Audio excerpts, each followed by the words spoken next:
Revolusi digital artificial intelligence (AI) yang saat ini berkembang sangat pesat, merupakan inovasi teknologi yang menggunakan program komputer yang kompleks dan algoritma matematika yang canggih. Sistem robotik dan model berbasis AI ini, menggunakan komputer super, dapat mengotomatiskan tugas yang berulang, menghasilkan teks, dan dengan cepat memproses data dalam jumlah besar, saling melengkapi dengan manusia. Namun, di luar manfaat ekonomi yang akan dihasilkan, ada ancaman penggantian manusia secara bertahap dengan robot cerdas, dalam sejumlah fungsi dan aktivitas yang memungkinkan adanya substitusi tersebut. Kemajuan teknologi tersebut mempunyai potensi besar untuk memberikan dampak negatif yang besar terhadap perekonomian, dunia usaha, dan masyarakat nasional dalam beberapa dekade mendatang, ketika investasi modal baru menggantikan investasi modal lama, dan beberapa kategori pekerja akan digantikan oleh mesin cerdas yang memerlukan pekerja yang lebih terspesialisasi.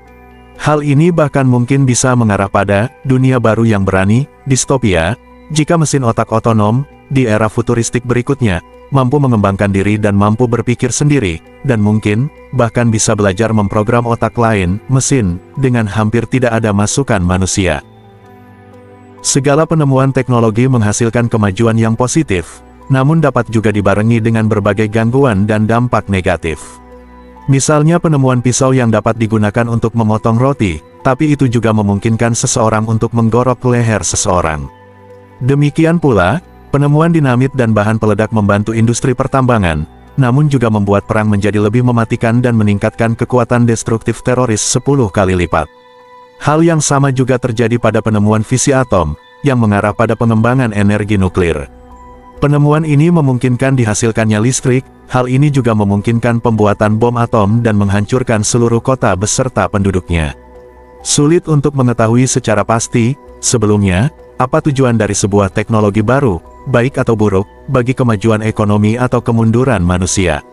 Seperti halnya teknologi baru lainnya, penerapan AI saat ini dan generalisasinya di masa depan pasti akan menciptakan pemenang dan pecundang, dan tidak hanya di bidang ekonomi, tetapi juga di bidang politik, geopolitik, sosial, biologi, seni, dan bahkan konflik militer.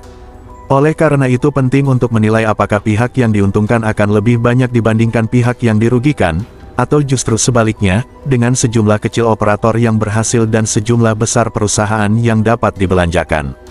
Misalnya, apa konsekuensi dari sistem AI Nvidia, atau robot percakapan yang telah diprogram sebelumnya, seperti ChatGPT, OpenAI, Copilot, Microsoft, atau Gemini, Google.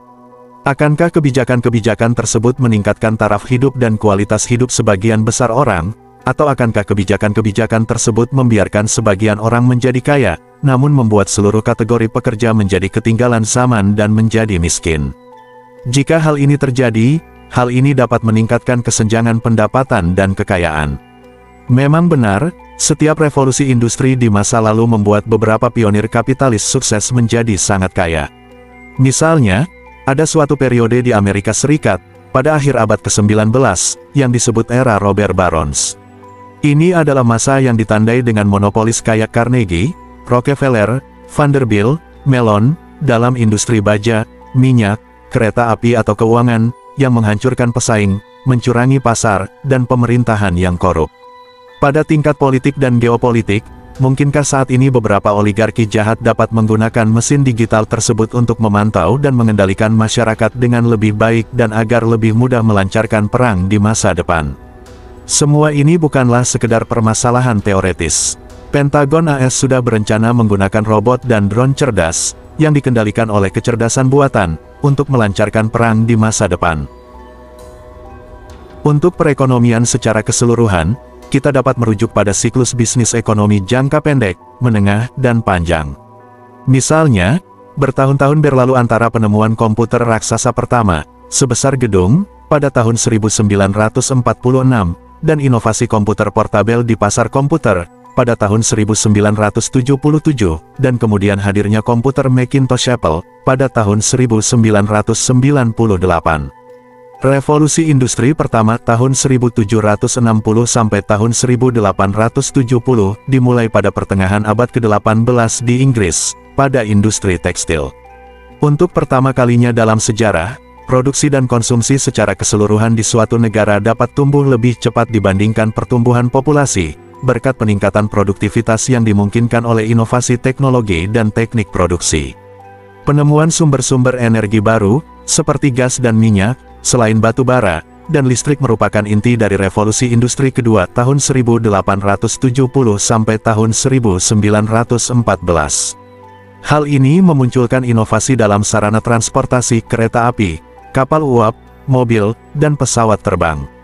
Meningkatnya industrialisasi kemudian menyebabkan migrasi demografis dari pedesaan ke kota, yang menonjolkan fenomena urbanisasi, sehingga mengakibatkan terciptanya kota-kota besar dan megametropolis dengan kepadatan penduduk yang tinggi. Revolusi industri ketiga tahun 1930 sampai tahun 2010 ditandai dengan inovasi energi nuklir dan munculnya era informasi, terutama pada paruh kedua abad ke-20. Hal ini dimungkinkan oleh penemuan mikroprosesor dan penciptaan komputer pertama, diikuti oleh inovasi internet, satelit, dan komunikasi nirkabel. Mengenai revolusi industri keempat yang sedang berlangsung, yang timbul dari penerapan kecerdasan buatan, sebuah ungkapan yang pertama kali diperkenalkan pada tahun 2011, pada konferensi yang diadakan di Jerman untuk merancang kebijakan industri baru bagi negara tersebut berdasarkan strategi teknologi tinggi, akan lebih bijaksana untuk membedakannya, periode awal guncangan dan transisi, dan periode penerimaan dan kedewasaan bertahap yang lebih lama, yang dapat berlangsung selama beberapa dekade, bahkan 1 abad atau lebih. Transisi PHK yang sulit, dalam jangka pendek dan menengah, bagi pekerja di sektor tersier yang paling terancam oleh digitalisasi dan otomatisasi. Lembaga-lembaga seperti Dana Moneter Internasional IMF dan Bank Investasi Goldman Sachs, antara lain, telah berupaya untuk mengukur dampak bersih penerapan kecerdasan buatan terhadap berbagai kategori pekerja. Bagi IMF, 40% pekerjaan di dunia dapat terkena dampak, dalam satu atau lain cara, oleh pengembangan AI. Pekerjaan-pekerjaan tersebut sebagian besar merupakan pekerjaan di sektor jasa tersier, yang berisiko digantikan, atau dipengaruhi oleh robot cerdas dalam tingkat yang berbeda-beda. Memang benar, kita dapat mengklasifikasikan pekerjaan yang mungkin terpengaruh oleh sistem AI dalam 3 kategori. Pekerjaan yang berpotensi digantikan atau diganti, seperti pekerjaan pendukung atau sekretaris di bank, perusahaan asuransi, kantor akuntansi, perpustakaan. Pekerjaan yang tidak terancam oleh AI karena dilakukan di luar ruangan atau karena memerlukan aktivitas fisik, misalnya tukang kayu, tukang ledeng, tukang listrik, tukang cat, tukang atap, penata rambut.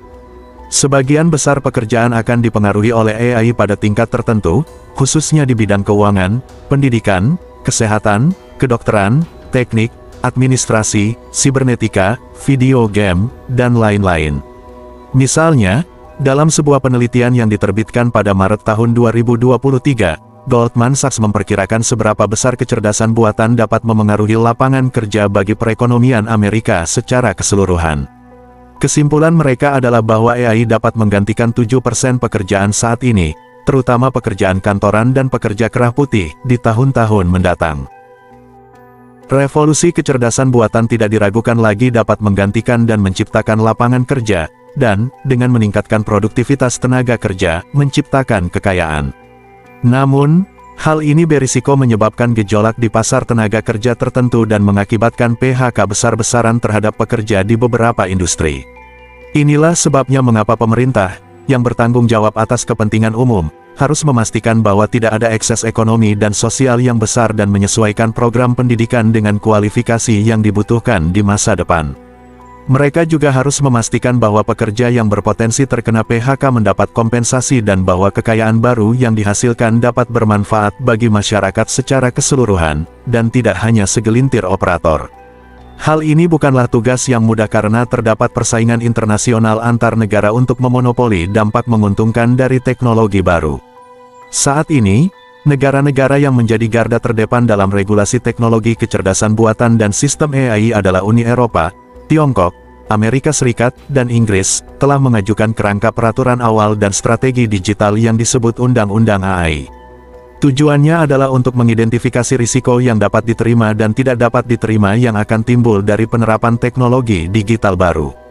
Demikian pula pada bulan Juni tahun 2022, pemerintah federal Kanada memperkenalkan Artificial Intelligence and Data Act sebagai bagian dari RUU C-27, yaitu Digital Charter Implementation Act of 2022. Tujuannya adalah untuk memandu inovasi AI ke arah yang positif dan untuk mendorong adopsi teknologi AI secara bertanggung jawab oleh masyarakat Kanada dan dunia usaha. Kesimpulan, apakah munculnya revolusi kecerdasan buatan AI merupakan sebuah terobosan yang sangat menjanjikan bagi umat manusia, atau justru membawa risiko kebingungan besar dan kemunduran peradaban? Memang banyak pertanyaan yang muncul di benak. Akankah manusia menguasai berbagai sistem kecerdasan buatan sehingga tidak hanya melayani kepentingan ekonomi dan industri swasta di balik penerapannya, namun juga para pekerja terlantar dan kepentingan bersama? Mungkinkah sistem ini akan menjadi begitu luas dan kuat hingga akhirnya menjadi kekuatan kontrol, dehumanisasi, dan perbudakan bagi banyak orang? Kesimpulan pertama adalah tidak ada seorang pun yang dapat menjawab pertanyaan-pertanyaan ini dengan tepat dan mengetahui faktanya secara penuh. Dan jika kita mendapatkan jawabannya, mungkin sudah terlambat. Akibatnya, semuanya akan bergantung pada penggunaan teknologi baru ini. Oleh karena itu, revolusi digital kecerdasan buatan menimbulkan lebih banyak pertanyaan daripada jawaban, karena ini adalah teknologi yang diperkirakan akan berkembang dan menemukan penerapan baru, baik atau buruk, seiring berjalannya waktu. Kesimpulan kedua adalah bahwa negara-negara dan perekonomian yang tertinggal dalam mengadopsi teknologi AI dapat mengalami kesulitan ekonomi di tahun-tahun dan dekade mendatang. Bahkan negara-negara yang berada di garis depan revolusi industri baru dapat memperkirakan akan adanya peningkatan kesenjangan pendapatan dan kekayaan. Kesimpulan ketiga adalah bahwa inovasi robot cerdas yang digerakkan oleh kecerdasan buatan tentunya membuka lapangan baru bagi peningkatan produktivitas tenaga kerja melalui penghancuran kreatif di sejumlah profesi dan industri tertentu. Namun, hal ini patut menimbulkan kekhawatiran, karena hal ini juga dapat memfasilitasi terjadinya kecurangan, pemalsuan, kebingungan, dan dehumanisasi umat manusia di banyak bidang.